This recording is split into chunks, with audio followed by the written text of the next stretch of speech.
जय हिंद दोस्तों। मैं Rinki Pandey doubt counter YouTube channel पे आप सभी का स्वागत करते हैं।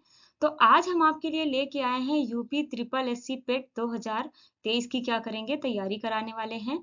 और 2021 में पूछे गए जितने भी प्रश्न हैं शिफ्ट वन के, उसको आज हम क्या करने वाले हैं मतलब 2021 में जितने भी प्रश्न पूछे गए हैं शिफ्ट वन शिफ्ट टू और 2022 में जितने भी पेपर हुए हैं वो सब हम करेंगे बारी बारी से।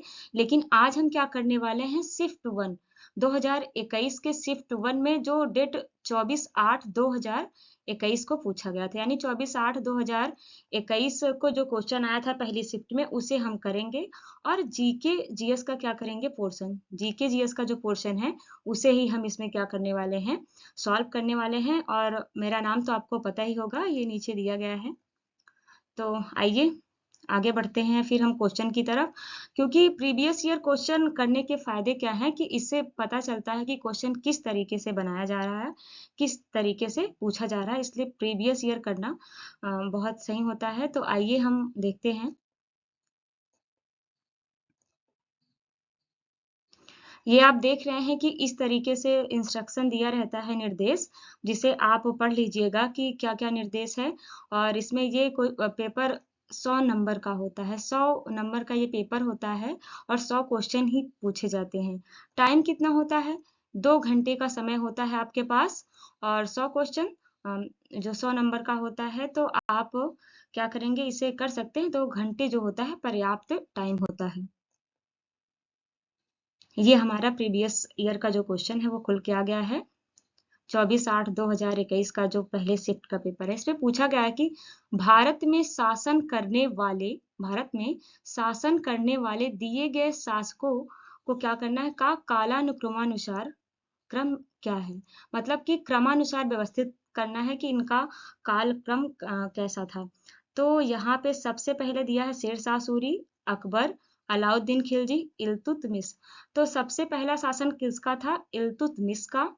उसके बाद किसका था? अलाउद्दीन खिलजी का। उसके बाद जो है शेरशाह सूरी का, उसके बाद अकबर का आता है। तो अकबर मतलब नंबर 2 पे है। तो ये option a b c d में से हमें चूज करना है कि कौन इसमें सही है। तो अगर इल्तुतमिश 4 नंबर पे है तो इसलिए हमें इसमें देखना होगा 4 नंबर पे ये दोनों क्वेश्चन है। तो ये जो है ये रॉन्ग हो गया हमारा, मतलब सी। और डी इस हिसाब से क्या हो गया, रॉन्ग हो गया। तो हम ए और क्या देखेंगे, बी को देखेंगे।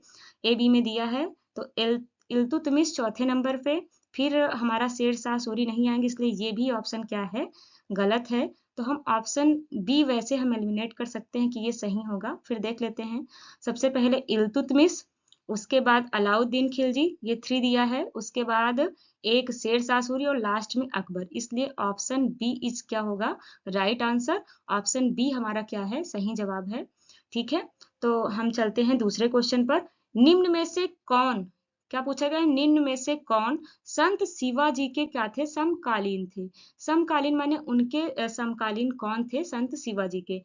तुकाराम और चैतन्य, नामदेव या फिर शंकराचार्य। इन चारों में से कौन सा ऑप्शन सही है? तो तुकाराम। कौन थे? तुकाराम जो है शिवाजी के क्या थे, समकालीन थे, इसलिए ऑप्शन नंबर ए क्या होगा, राइट होगा हमारा। तीसरे क्वेश्चन की तरफ बढ़ते हैं। तीसरा क्वेश्चन क्या पूछा गया था कि बंगाल के प्रथम जो है गवर्नर जनरल कौन थे? लॉर्ड क्लाइव थे, क्या थे, लॉर्ड क्लाइव, या फिर लॉर्ड वारेन हेस्टिंग थे, या फिर लॉर्ड लिटन थे, या फिर लॉर्ड रिपन थे। तो इसका ऑप्शन जो होगा बी, बी क्या होगा, सही जवाब होगा। यानी बंगाल के प्रथम गवर्नर जनरल कौन थे? तो वो लॉर्ड वारेन हेस्टिंग थे। ठीक है। तो अगर यही पूछा जाता भारत के प्रथम गवर्नर जनरल कौन थे, तो कौन थे, विलियम बेंटिंक थे, इसलिए इसका जो आंसर होगा वो बी होगा। हम आगे बढ़ते हैं नेक्स्ट क्वेश्चन की तरफ। क्योंकि इस तरीके से क्वेश्चन बनाया जा सकता है। अगर पूछा गया बंगाल के प्रथम गवर्नर जनरल, तो ये भी पूछ सकता है कि भारत के प्रथम गवर्नर जनरल कौन थे। तो आइए चौथे क्वेश्चन पे चलते हैं। चरक संहिता क्या चरक संहिता संबंधित है? तो चरक संहिता राजनीतिक है, या फिर वास्तुकला है, या फिर गणित है, या फिर चिकित्सा है। तो चरक संहिता चरक की ही है, तो ये क्या है, चिकित्सा से संबंधित है हमारा चरक संहिता, इसलिए बी जो होगा हमारा सही जवाब होगा। आइए हम पांचवें क्वेश्चन की तरफ बढ़ते हैं। 5वें क्वेश्चन में पूछा गया है कि निम्न में से कौन सा जोड़ा सही नहीं है, निम्न में से कौन सा जोड़ा सही नहीं है, ये पूछा गया है। तो इसमें क्या है कि इसका जो जवाब होगा BC 261 कलिंग युद्ध, AD मतलब कि AD 78 शक संवत की शुरुआत, AD 622 मुस्लिम युग की शुरुआत और AD 1709 तो औरंगजेब की शुरुआत मृत्यु। तो औरंगजेब की जो मृत्यु हुई थी ये जो 1709 में नहीं बल्कि 1707 में हुई थी, इसलिए ऑप्शन डी क्या होगा हमारा सही जवाब होगा। एक बार फिर से देख लेते हैं। BC 261 में बोला गया कलिंग युद्ध, ये तो हमारा सही है, नहीं बोला है, ये आप लोग ध्यान दीजिएगा, इसमें नहीं बोला गया है, मतलब कौन सा जोड़ा सही नहीं है। तो ये तो हमारा जोड़ा एकदम से सही है कि BC 261 में कलिंग युद्ध और AD 78 में शक संवत की शुरुआत, AD 622 में मुस्लिम युग की शुरुआत और चौथा है AD 1709 में औरंगजेब की मृत्यु। तो यही क्या होगा हमारा गलत होगा। तो राइट आंसर कौन सा हो जाएगा, डी हो जाएगा। चलिए नेक्स्ट क्वेश्चन की तरफ बढ़ते हैं। दिया गया कि इनमें से किस, क्या पूछा गया, इनमें से किसे भारत के ग्रांड ओल्ड मैन, क्या ग्रांड ओल्ड मैन के नाम से जाना जाता है। तो ऑप्शन दिया है ए में दादा भाई नौरोजी या फिर WC बनर्जी, फिरोज शाह मेहता या सुरेंद्र नाथ बनर्जी। तो इसका मतलब ग्रांड ओल्ड मैन के नाम से हम किसे जानते थे, दादा भाई नौरोजी को जानते थे, इसलिए ऑप्शन ए क्या होगा सही जवाब होगा। और बढ़ते हैं हम आगे अगले क्वेश्चन पे। तो 7वां क्वेश्चन दिया गया है कि सन 1915 से 1916 किसके नेतृत्व में 2 बार होम रूल लीग क्या हुई थी, शुरू किया गया था। ऑप्शन ए में दिया गया है एनी बेसेंट और लोकमान्य तिलक, और बी में दिया है तिलक और लाला लाजपत राय, सी में दिया है तिलक और बिपिन चंद्र पाल, डी में दिया है तिलक और अरविंद घोष। तो इसका ऑप्शन यानी 1915 और 16 में जो होम रूल लीग शुरू हुआ था, ये शुरू हुआ था एनी बेसेंट और लोकमान्य तिलक के नेतृत्व में, इसलिए ऑप्शन ए हमारा क्या होगा राइट आंसर होगा। ठीक है, तो हम आगे नेक्स्ट क्वेश्चन की तरफ बढ़ते हैं। ऐसे ही पूछा जा सकता है क्वेश्चन इससे रिलेट, तो आप इसको याद रखिएगा। अब देखते हैं हम कि 8 नंबर क्वेश्चन पे चलते हैं। इनमें से पूछा गया निम्न का मिलान करें, इसमें क्या करना है, मिलान करना है। इसमें दिया है कि ब्रह्म समाज और रामकृष्ण मिशन, आर्य समाज, सत्य शोधक समाज, मतलब ये किससे संबंधित है, तो हम क्या करेंगे मिलान करेंगे। तो ब्रह्म समाज की स्थापना किसने किया था, आप सबको पता होगा। तो ये ब्रह्म समाज की स्थापना राजा राम मोहन राय ने किया था। सत्य शोधक समाज आपको पता होगा कि ज्योतिबा बाई फूले।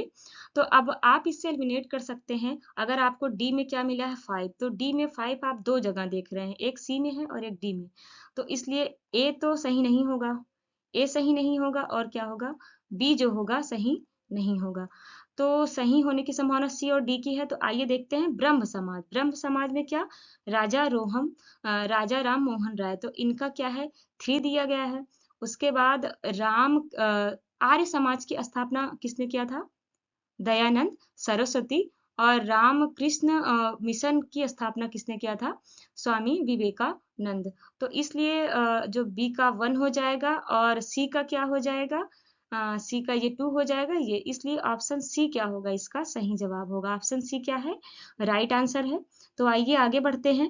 करो या मरो, क्या पूछा गया, करो या मरो का नारा किसने दिया है, तो ये सबको पता होगा लगभग से कि ये जो है महात्मा गांधी ने कहा था। किसने कहा था, महात्मा गांधी करो या मरो का नारा दिए थे। ये तो सबसे इजी क्वेश्चन था। आइए आगे बढ़ते हैं। जब सुभाष चंद्र बोस, कौन, सुभाष चंद्र बोस ने भारतीय राष्ट्रीय कांग्रेस के अध्यक्ष पद से इस्तीफा दिया, तो इस पद का जो प्रस्ताव किया था किसने मतलब दिया था। पूछा गया है कि जब सुभाष चंद्र बोस ने भारतीय राष्ट्रीय कांग्रेस के अध्यक्ष पद से क्या दे दिया था, इस्तीफा दिया था, तो इस पद का प्रस्ताव किसे दिया गया, तो जवाहरलाल नेहरू, पट्टाभी सीतारमैया, डॉक्टर राजेंद्र प्रसाद, JB कृपलानी।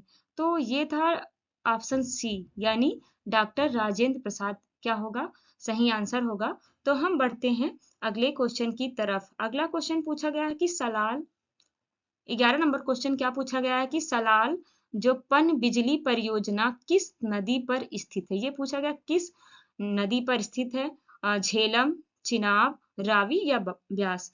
तो जो सलाल पनबिजली परियोजना है, ये हमारी चिनाब पे है। किस पे है? चिनाब पे है। तो इस तरीके से आप जो भी बिजली परियोजना है उसे आप याद रख लीजिएगा, क्योंकि अगले क्वेश्चन के लिए इम्पोर्टेंट हो सकता है, यहाँ से क्वेश्चन पूछे जाएँगे। तो सलाल पनबिजली जो योजना है वो कहाँ पे है? चिनाब नदी पर है, ठीक है? तो अगला क्वेश्चन देखते हैं। 12 नंबर क्वेश्चन पूछा गया, बसंत जो है विषुव क्या मतलब होता है, कब होता है? ये डेट दिया है 21 मार्च को, 18 जून को, 23 सितंबर को या 22 दिसंबर को। तो ये जो होगा 21 मार्च को होगा, इसलिए ऑप्शन ए क्या है? राइट आंसर है। ऑप्शन ए क्या है? राइट है, यानी बसंत विषुव होता है कब? 21 मार्च को होता है। अगले क्वेश्चन की तरफ बढ़ते हैं हम। 13 नंबर क्वेश्चन पे पहुंच गए हैं। तो क्या दिया गया है कि राजस्थान, मतलब क्या दिया गया कि राजस्थान में खेतड़ी परियोजना किसके उत्पादन के लिए प्रसिद्ध है? राजस्थान में खेतड़ी परियोजना, कौन सी परियोजना? खेतड़ी परियोजना जो है किसके उत्पादन के लिए प्रसिद्ध है? जस्ता के लिए, इस्पात के लिए और तांबा के लिए, एल्युमिनियम के लिए। तो जो राजस्थान का खेतड़ी है वो किसके लिए है? तांबा के लिए। इसलिए ऑप्शन सी क्या होगा इसका? राइट आंसर होगा। तो आइए हम आगे क्वेश्चन की तरफ बढ़ते हैं। अगला क्वेश्चन देखते हैं कि क्या पूछा गया है। अगर वीडियो पसंद आती है तो आप सब्सक्राइब और लाइक करना ना भूलिए। काजीरंगा राष्ट्रीय उद्यान क्या दिया गया है? 14 नंबर क्वेश्चन पे पूछा गया है कि काजीरंगा राष्ट्रीय उद्यान यानी काजीरंगा नेशनल पार्क वो कहाँ पर स्थित है? मध्य प्रदेश में है, असम में है, पश्चिम बंगाल में है या केरल में है? तो ये किस जगह पे है? असम। कहाँ पे है? ये जो है हमारा काजीरंगा राष्ट्रीय उद्यान असम में है, जो कि एक सींग वाले गैंडे के लिए प्रसिद्ध है। तो आप इसे याद रखिएगा, ऐसे भी क्वेश्चन बन सकते हैं। असम में मानस नेशनल पार्क भी है, देहिंग पटकई रायमोना नेशनल पार्क है। तो आप याद कर लीजिएगा कि मध्य प्रदेश में देखते हैं तो क्या है? कूनो है, और जहाँ चीता लाया गया है आप जानते हैं, और कूनो नेशनल पार्क है, कान्हा है, पन्ना है। तो ये कहाँ पे है? मध्य प्रदेश में है। इस तरीके से केरल और पश्चिम बंगाल और भी प्रदेश में जो हमारे नेशनल पार्क हैं उसको आप याद कर लीजिएगा, ठीक है? आगे बढ़ते हैं अगले क्वेश्चन पे। और इसका 14 नंबर यानी काजीरंगा राष्ट्रीय उद्यान कहाँ है? असम में है। तो आइए आगे बढ़ते हैं। क्वेश्चन नंबर हम 15 पे पहुंच गए हैं। कहाँ? 15 पे इसमें पूछा गया कि निम्नलिखित में से कौन सी हिमालयी नदी तंत्र नदियां जो है, क्या पूछा गया है? निम्नलिखित में से कौन सी हिमालयी नदी तंत्र की नदियां, मतलब हिमालय की नदियां कौन है, ये पूछा गया। हिमालय तंत्र की नदियां कौन है ये पूछा गया है। इसमें दिया है, पहला कावेरी दिया है, गंगा दिया है, तीसरे में ब्रह्मपुत्र दिया है, गोदावरी दिया है। तो ऑप्शन ए में 1 और 2, बी में दिया है 2 और 3, और सी में दिया है 3 और 4 दिया है, और डी में दिया है 2 और 4। तो सबसे हिमालय से निकलने वाली नदियां हमारी कौन सी है? गंगा है और ब्रह्मपुत्र है। तो 2 और 3 क्या होगा हमारा? राइट। तो 2 और 3 ऑप्शन बी में दिया गया। कहाँ पे दिया है? बी में दिया है, इसलिए हमारा ऑप्शन बी क्या होगा? राइट जवाब हो जाएगा, ठीक है? तो आगे बढ़ते हैं हम। अगला क्वेश्चन है 16 नंबर पे, हम इकोनॉमी से रिलेटेड क्वेश्चन देखने वाले हैं। इससे पहले हम क्या देखे थे? पहले हिस्ट्री का देखे, फिर ज्योग्राफी का, अब ये इकोनॉमी का क्वेश्चन है। 5-5 क्वेश्चन पूछे जाते हैं। बैंक दर का अर्थ पूछा गया। क्या पूछा गया है? बैंक दर का अर्थ पूछा गया है। साहूकारों द्वारा ली जाने वाली ब्याज दर। ए में दिया गया है कि बैंक दर का अर्थ क्या है? क्या साहूकारों द्वारा ली जाने वाली ब्याज दर है, या फिर अनुसूचित बैंकों द्वारा ली जाने वाली ब्याज दर है, या फिर बैंकिंग संस्थाओं के लाभ की दर है, या फिर देश के केंद्रीय बैंक द्वारा ली जाने वाली दर है, आधिकारिक दर है। तो इसका ऑप्शन जो होगा कौन सा सही होगा? ये क्या है? जो बैंक दर होती है ये देश के केंद्रीय बैंक द्वारा ली जाने वाली आधिकारिक ब्याज दर होती है, इसलिए ऑप्शन डी इसका क्या होगा? राइट आंसर होगा। इसके साथ हम 17 नंबर क्वेश्चन पे पहुंचते हैं। तो 17 नंबर क्वेश्चन पूछा गया है, यदि आरबीआई क्या आरबीआई नगद कोषानुपात को घटा दे तो क्या करें? नगद कोषानुपात को घटा दे तो साख सर्जन पर क्या प्रभाव पड़ने वाला है? साख सर्जन पर क्या असर पड़ेगा? कोई असर नहीं पड़ेगा, या फिर घट जाएगी या बढ़ जाएगी, इनमें से कोई। अगर आरबीआई कोषानुपात को घटा दे तो साख सर्जन क्या होता है? बढ़ जाता है, इसलिए ऑप्शन सी क्या होगा हमारा? राइट आंसर होगा। आइए नेक्स्ट क्वेश्चन को देखते हैं। दिया गया 18 नंबर में क्या दिया गया है कि इनमें से किस प्रकार की अर्थव्यवस्था में संसाधनों पर निजी अधिकार होते हैं और आर्थिक गतिविधियों का मुख्य उद्देश्य क्या होता है? लाभ अर्जित करना होता है। मतलब पूछा गया कि इनमें से जो नीचे दिया गया है, उनमें से किस प्रकार की अर्थव्यवस्था में संसाधनों पर निजी अधिकार होते हैं और आर्थिक गतिविधियों का क्या करते हैं? मुख्य उद्देश्य लाभ अर्जित करना होता है। लाभ अर्जित करने का उद्देश्य पूंजीवादी अर्थव्यवस्था की होती है या समाजवादी या मिश्रित या वैश्विक? तो क्या होता है इसका? पूंजीवादी। पूंजीवादी में क्या होता है? लाभ अर्जित करना होता है, इसलिए ऑप्शन ए हमारा क्या होगा? राइट होगा, पूंजीवादी अर्थव्यवस्था। ठीक है, तो अपने भारत की ऐसे भी क्वेश्चन पूछे जा सकते हैं कि अपने भारत की जो अर्थव्यवस्था है किस प्रकार की है? तो वो किस प्रकार की है? मिश्रित। किस प्रकार की है? मिश्रित। तो आप इसे याद रखिएगा। आइए अगले क्वेश्चन को देखते हैं। अगला क्वेश्चन दिया गया है कि 100 रुपए का नोट, कितने का? 100 रुपए का जो नोट होता है वो किसके द्वारा हस्ताक्षरित होता है, यानी किसका सिग्नेचर होता है 100 रुपए के नोट पर? क्या आरबीआई के गवर्नर का होता है या भारत के राष्ट्रपति का होता है, वित्त मंत्री का होता है या वित्त सचिव का होता है?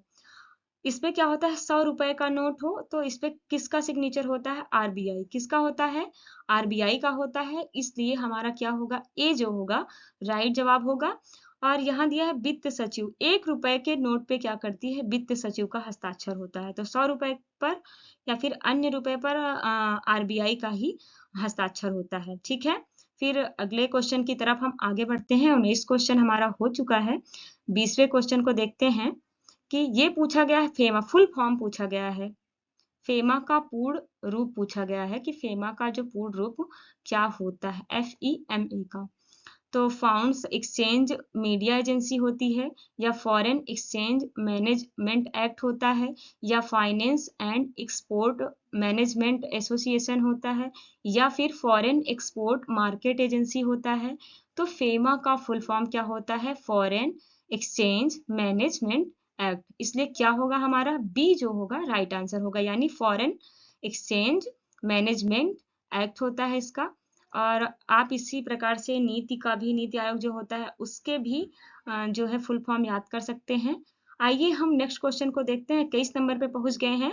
भारत के संविधान में जन स्वास्थ्य एवं स्वच्छता किसमें शामिल है? क्या पूछा गया कि भारत के संविधान में जन स्वास्थ्य एवं स्वच्छता कौन सी सूची में शामिल की गई? तो हमारी सूची 3 है। कौन कौन सी? राज्य सूची, समवर्ती सूची और संघ सूची है। तो ये जो जन स्वास्थ्य स्वच्छता है, ये जो है हमारी राज्य सूची का विषय है। किसका विषय है? राज्य सूची का विषय है, इसलिए हमारा ऑप्शन ए क्या है? राइट जवाब है, यानी जन स्वास्थ्य एवं स्वच्छता किसका विषय है? राज्य सूची का विषय है। ठीक है, आगे बढ़ते हैं अगले क्वेश्चन की तरफ। 22 नंबर पे दिया गया कि भारत में पंचायती राज व्यवस्था किसके अंतर्गत रखी गई है? किसके अंतर्गत क्या की है? रखी गई है। मूल अधिकार या फिर मौलिक कर्तव्य या फिर राज्य के नीति निर्देशक तत्व या इनमें से कोई नहीं? तो जो भारत के पंचायती राज्य जो है, ये जो है राज्य के नीति निर्देशक तत्व, कहाँ पे? राज्य के नीति निर्देशक तत्व में रखा गया है। तो इसलिए हमारा क्या होगा? इसके ही अंतर्गत रखी गई है, इसलिए हमारा ऑप्शन सी क्या होगा? सही जवाब होगा। राज्य का जो नीति निर्देशक तत्व है, ये कहाँ से लिया गया है अपने भारत में? तो ये आयरलैंड से लिया गया है। और ये किस भाग में है? तो ये जो है भाग 4 के अनुच्छेद 36 से 51 तक किसकी चर्चा मिलती है? हमारे राज्य के नीति निर्देशक तत्व, जो कि आयरलैंड से लिया गया है। आइए अगले क्वेश्चन को देखते हैं। 23 नंबर क्वेश्चन पे हम पहुंच चुके हैं। शिक्षा का अधिकार, क्या पूछा गया? शिक्षा का अधिकार एक मौलिक अधिकार है। क्या है? मौलिक अधिकार है। और जो संबंधित है, मतलब किस अनुच्छेद में है, ये पूछा गया। क्या अनुच्छेद 21A में है या फिर अनुच्छेद 19 में है या फिर 29 एवं 30 में, या इनमें से कोई नहीं? तो हम पढ़ चुके हैं कि 29 और 30 तो अल्पसंख्यकों के हितों का संरक्षण करता है, और जो हमारा अनुच्छेद 19 है वो क्या है? स्वतंत्रता का अधिकार देता है। तो ऑप्शन ए हमारा क्या होगा, सही होगा, अनुच्छेद 21A, जो कि शिक्षा का अधिकार एक मौलिक अधिकार है। ये कहाँ पे है, 21A में है। और इसमें ये भी कहा गया 6 से जो 14 वर्ष के बच्चे हैं उन्हें क्या किया जाएगा, निःशुल्क शिक्षा प्रदान की जाएगी। ठीक है, तो शिक्षा का अधिकार एक मौलिक अधिकार है, जो कि आर्टिकल किस में है, 21A में है। और 19A में क्या है, स्वतंत्रता है, फ्रीडम है। और अनुच्छेद जो है 30 किस में है, मतलब ये अल्पसंख्यक के हितों का क्या है, संरक्षण है। 24 क्वेश्चन को देखते हैं हम। निम्न में से किसने संविधान सभा में उद्देश्य प्रस्ताव रखा है? क्या पूछा गया, उद्देश्य प्रस्ताव किसने रखा है संविधान में? क्या पंडित जवाहरलाल नेहरू रखे हैं, या महात्मा गांधी, या भीमराव अंबेडकर, या BN राव? तो इसका जो सही जवाब होगा वो क्या होगा, ए होगा। कौन, महात्मा गांधी। यानी उद्देश्य प्रस्ताव किसने रखा था, जवाहरलाल नेहरू, इसलिए ऑप्शन ए क्या होगा, राइट होगा। इसी तरीके से कमेंट बॉक्स में आपको बताना है कि भीमराव अंबेडकर क्या थे, तो आपको कमेंट बॉक्स में इसका जवाब देना है। और आइए अगले क्वेश्चन को देखते हैं, क्वेश्चन नंबर 25। कहाँ, क्वेश्चन नंबर 25 पे आ गया है। इनमें पूछा गया है कि भारतीय संविधान के किस अनुच्छेद में, यानी भारतीय संविधान के किस आर्टिकल में जो है अल्पसंख्यक के हितों को निहित किया गया। अभी हमने देखा है अल्पसंख्यक के हितों को किसमें निहित किया गया है, क्या आर्टिकल 21 है, या 29 है, या 24 है? तो आर्टिकल जो 29 है इसमें क्या किया गया है, अल्पसंख्यक के हितों का संरक्षण किया गया है। अनुच्छेद 24 और अनुच्छेद 23 भी दिया गया है यहाँ पे, तो इसका सही जवाब क्या होगा, आर्टिकल क्या होगा 29, इसमें क्या किया गया, अल्पसंख्यक के हितों का संरक्षण। तो नेक्स्ट क्वेश्चन की तरफ बढ़ते हैं। पूछा गया कि ठोस चालक में धारावाहक होते हैं, ठोस चालक में क्या होते हैं, धारावाहक होते हैं, प्रोटॉन होते हैं, न्यूट्रॉन होते हैं, या मुक्त इलेक्ट्रॉन होते हैं, इनमें से कोई नहीं। तो ठोस चालक में धारावाहक कौन होता है, मुक्त इलेक्ट्रॉन, इसलिए ऑप्शन सी क्या होगा हमारा, राइट जवाब होगा। इस तरीके से पूछ सकता है कि प्रोटॉन, न्यूट्रॉन, इलेक्ट्रॉन की खोज किसने की थी, तो आप इसको याद कर लीजिएगा, ट्रिक के माध्यम से याद कर सकते हैं, ईट पर नच, ईट पर नच से याद करते हैं। ईट, ई से मतलब इलेक्ट्रॉन होगा, और ट से मतलब थॉमसन ने इलेक्ट्रॉन की खोज, ईट पर पा से प्रोटॉन होगा, र से रदरफोर्ड होगा, तो प्रोटॉन की खोज रदरफोर्ड ने की। इस तरीके से ईट पर नच, नच से क्या हुआ, न्यूट्रॉन, और च से क्या होगा, चैडविक, यानी एन से न्यूट्रॉन, ईट पर नच, तो नच से चा से क्या होगा, चैडविक ने इसकी खोज की थी। ठीक है, आगे बढ़ते हैं, अगले क्वेश्चन को देखते हैं हम।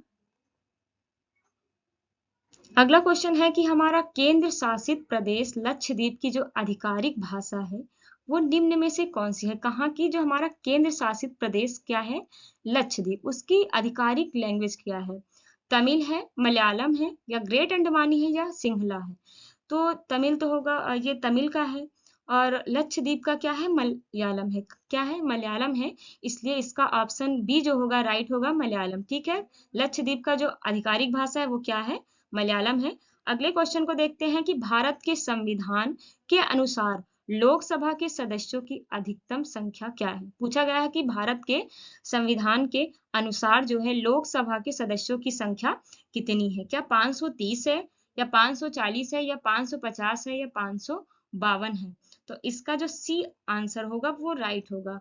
कितनी है, 552। पहले 550 होगा, क्योंकि पहले 552 थी। 2 एंग्लो इंडियन का जो है समाप्त कर दिया गया है 2020 के कौन से संविधान संशोधन, 104वें संविधान संशोधन से इसे हटा गया है, इसलिए क्या हो जाएगा, 550 है। ठीक है, लोकसभा के सदस्यों की अधिकतम संख्या कितनी है, 550 है। तो हिंदी दिवस कब मनाया जाता है? ये सबको पता होगा कि हिंदी दिवस कब मनाया जाता है। पहला ही ऑप्शन सही है, इसमें दिया है 14 सितंबर। ठीक है, तो आइए अगले क्वेश्चन को देखते हैं। इनमें से कौन सा देश, इसमें से कौन सा देश सार्क का सदस्य नहीं है? तो आप इसको याद कर लीजिएगा, सार्क में कितने देश हैं, टोटल 8 हैं। तो इसमें दिया है कि कौन सा नहीं है, नहीं है पूछा है। इस पे आप विशेष ध्यान देना कि नहीं है, ऐसे क्वेश्चन गलत हो जाते हैं नहीं है पे। तो ऑप्शन ए में दिया है नेपाल, बी में दिया है बांग्लादेश, और सी में दिया है अफगानिस्तान, और डी में क्या दिया है, म्यांमार। तो नेपाल भी है हमारा, और बांग्लादेश भी है, और अफगानिस्तान भी है। तो सार्क में कौन सा नहीं है, म्यांमार नहीं होगा। इसलिए ऑप्शन डी क्या होगा, राइट आंसर होगा, यानी सार्क का सदस्य हमारा म्यांमार नहीं है, बाकी बांग्लादेश, नेपाल, अफगानिस्तान ये सब हैं। आइए अगले क्वेश्चन को देखते हैं। दिया है कि निम्न में से किस स्थान पर अजंता एलोरा की गुफाएं हैं? किसकी गुफाएं? अजंता और एलोरा की गुफाएं कहाँ पर है? क्या बेंगलुरु में है, या दिल्ली में है, या लखनऊ में है, या औरंगाबाद में है? तो अजंता और एलोरा की जो गुफाएं हैं वो कहाँ पे हैं? औरंगाबाद में है, इसलिए ऑप्शन सी राइट होगा। आइए अगले क्वेश्चन को देखते हैं। ओणम क्या पूछा गया है? ओणम किस जो है भारतीय राज्य या केंद्र शासित प्रदेश का सांस्कृतिक उत्सव है? यानी उत्सव से भी क्वेश्चन पूछे जा रहे हैं इस तरीके से, तो आप इसको देख लेंगे एक बार कि असम का उत्सव क्या है, तमिलनाडु का क्या है, कर्नाटक का क्या है, केरल का क्या है। तो इसमें ओणम पूछा गया है, तो ओणम किस भारतीय राज्य या केंद्र शासित प्रदेश का सांस्कृतिक उत्सव है? तो ओणम कहाँ का है? आप इसका जवाब आप लोग देंगे कि ओणम जो है किस भारतीय राज्य और केंद्र शासित प्रदेश का उत्सव है। ये वाला क्वेश्चन हम आपके लिए छोड़ दे हैं। तो आइए नेक्स्ट क्वेश्चन को देखते हैं। 69 क्वेश्चन पे पहुंचे हैं। तो निम्नलिखित में से कौन सा ग्रह सूर्य के क्या है, सबसे नजदीक है? निम्नलिखित में से कौन सा ग्रह जो है सूर्य के सबसे नजदीक है? तो क्या पृथ्वी होगा, चंद्रमा होगा, बुध होगा, या मंगल होगा? तो सूर्य के सबसे नजदीक हमारा बुध है, इसलिए ऑप्शन डी क्या होगा, राइट होगा। तो आइए अगला क्वेश्चन क्या दिया गया है, 70 नंबर को हम देखते हैं। नोबल पुरस्कार जीतने वाले प्रथम एशियाई कौन थे? यानी नोबल पुरस्कार जीतने वाले प्रथम एशियाई कौन थे? सीवी रमन थे, या राजीव गांधी थे, या मदर टेरेसा, या फिर रविन्द्रनाथ टैगोर? तो जो नोबल पुरस्कार जीतने प्रथम एशियाई कहा गया है, प्रथम एशियाई, और भारत के भी क्या थे, ये प्रथम ही थे। तो इसका जो ऑप्शन होगा सी जो होगा वो राइट होगा। रविंद्रनाथ टैगोर जो है इनको क्या मिला था, नोबेल पुरस्कार जीते थे ये प्रथम बार। ये अपने गीतांजलि के लिए जीते थे, तो याद रखिएगा, ऐसे भी क्वेश्चन बन सकते हैं। एक क्वेश्चन हम आपके लिए छोड़े हैं 67 नंबर वाला, तो नहीं 68 नंबर वाला। ओणम, ओणम कहाँ का त्योहार है? तो बता देते हैं हमको आपको। ओणम जो है हमारे केरल का त्योहार है। ठीक है, तो आइए हम आगे बढ़ते हैं।